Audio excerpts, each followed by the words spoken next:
আজকে আমাদের বোলার সদর থানার সম্মানিত সভাপতি আমার আসিফ আলতাফ ভাই এবং সদস্য সচিব হেলাল ভাই বিরুদ্ধে এরা একটা মিথ্যা মামলা দায়ের করছে।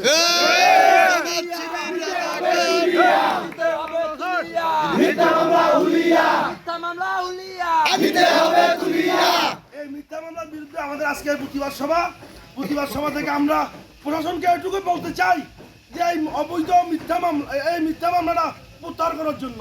যদি প্রত্যাহার করা না হয় তাহলে আমাদের সামনের দিকে আরো কঠিন কর্মসূচি দেওয়া হবে। থানা ঘেরাও করার মতো কর্মসূচি আমাদের দেবেন।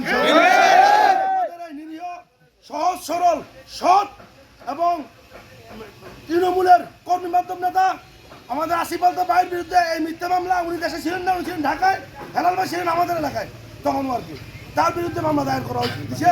এই ফ্যাসিস্টের আরেকটা দোষরেরা ৭১ বিরোধী আন্দোলন, ৭১ স্বাধীনতা বিরোধী আন্দোলনের স্বাধীনতা বিরোধী কর্মকাণ্ড ওনারা করছে। ওনাদের দ্বারা আমাদের আসলে ক্ষতি, স্বাধীনতা চাই নাই। অতএব এদেরকে ভোট দেওয়া থেকে আমাদের দূরে থাকতে হবে।